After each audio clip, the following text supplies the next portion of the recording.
In accordance with the National Electrical Code, the minimum copper wire size for a 20-amp single-phase circuit is number 12. Number 10 cannot be used due to ampacity limitations. According to the NEC, flexible metal conduit FMC for lighting fixture width can be up to 25 feet in length. The NEC allows a maximum of 4/4 bends or 90-degree bends in a conduit run before a junction box is required. Let's delve deeper into each of these aspects, providing a more comprehensive understanding. Firstly, let's talk about copper wire size for a 20-amp single-phase circuit. The NEC specifies the minimum wire size based on the ampacity or current carrying capacity of the wire. Ampacity refers to the maximum amount of electrical current a conductor can carry continuously without exceeding its temperature rating.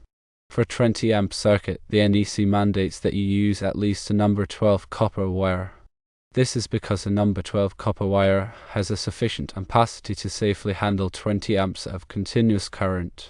While it might seem like using a larger wire, like a number 10, would be a safer option, it is not permitted as the minimum size. Number 10 wire is typically used for 30-amp circuits.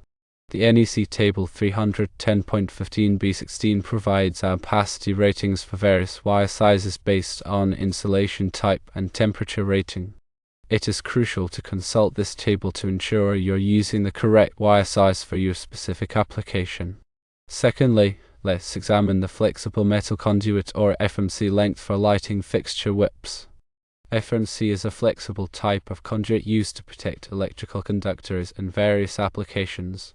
A lighting fixture whip is a short section of FMC used to connect a lighting fixture to the junction box.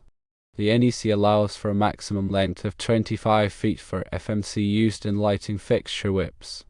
This limitation is in place to prevent excessive voltage drop and ensure that the conductors within the FMC are adequately protected. It's important to note that the length of the FMC should be measured from the point where it exits the junction box to the point where it enters the lighting fixture. When installing FMC, it is essential to use the appropriate fittings and connectors to ensure a secure and reliable connection. Thirdly, we will discuss the number of quarter bends in a conduit run. A quarter bend is a 90-degree bend in a conduit. The NEC limits the number of quarter bends in a conduit run to a maximum of 4 or 360 degrees of total bend.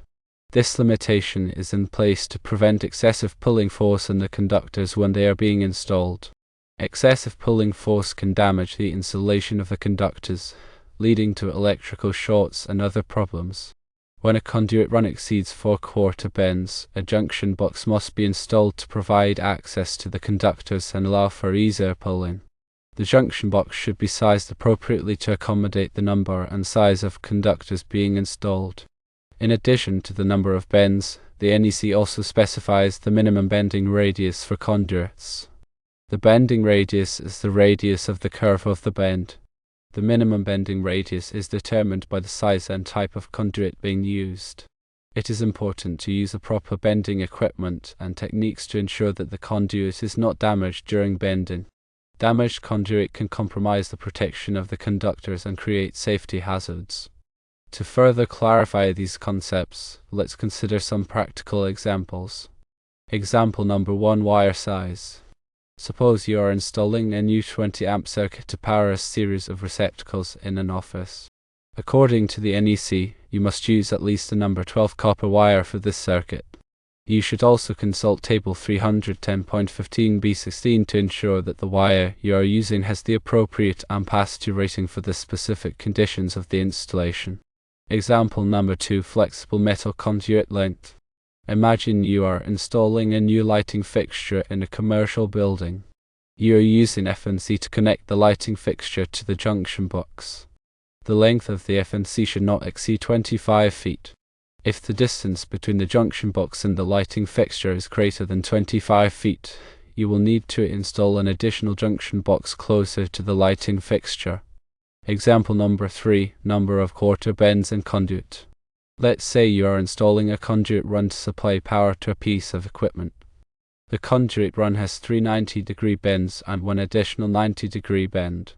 This means that the conduit run has a total of 4 quarter bends. According to the NEC, this is the maximum number of quarter bends allowed in a conduit run without a junction box. If you need to add additional bends to the conduit run, you must install a junction box to provide access to the conductors. Understanding these NEC requirements is crucial for ensuring the safety and reliability of electrical installations. By adhering to the NEC, you can minimize the risk of electrical hazards and ensure that your electrical systems meet the highest standards of quality. It is always recommended to consult with a qualified electrical inspector or engineer to ensure that your electrical installations comply with all applicable codes and regulations. Here are some additional points to consider regarding these topics. Firstly, the type of insulation used in the wire can affect its ampacity rating. Wires with high temperature ratings can carry more current than wires with low temperature ratings. Secondly, the ambient temperature can also affect the ampacity rating of a wire.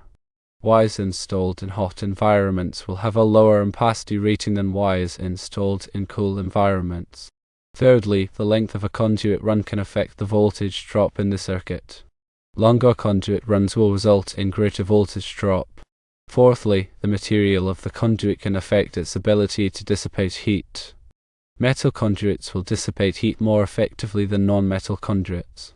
Fifthly, the NEC is updated every 3 years, so it is important to stay current with the latest version of the code. Sixthly, local jurisdictions may have additional requirements that are not covered by the NEC. Seventhly, it is always a good idea to consult with a qualified electrician before starting any electrical work.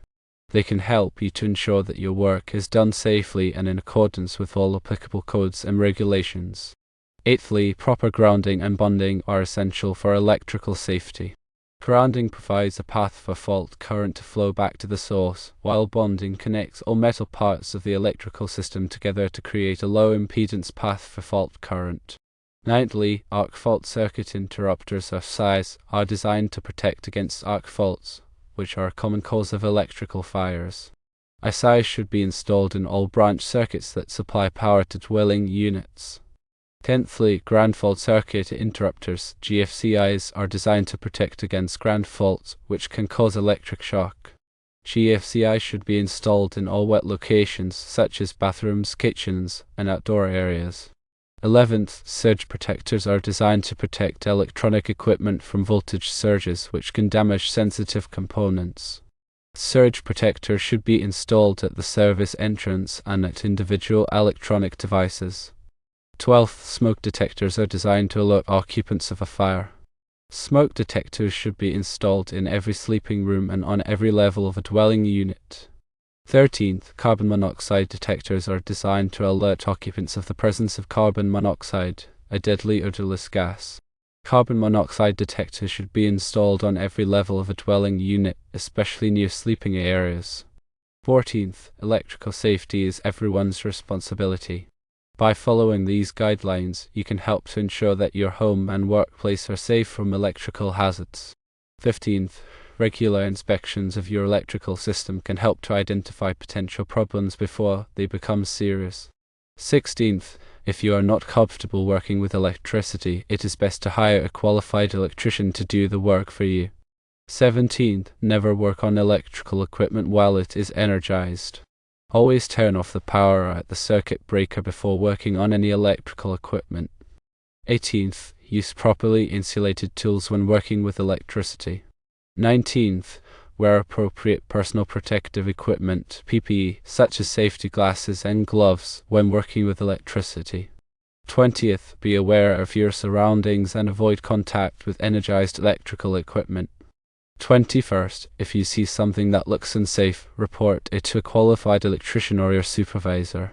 22nd, know the location of the emergency shut-off switch for your electrical system. 23rd, have a plan in place in case of an electrical emergency. 24th, practice electrical safety at all times. By following these guidelines, you can help to prevent electrical accidents and injuries. These details should clarify the specific NEC requirements for wire size, flexible conduit length, and the number of quarter bends allowed in conduit runs, aiding in accurate electrical estimations and safe installations. Remember, always prioritize safety and compliance when working with electricity.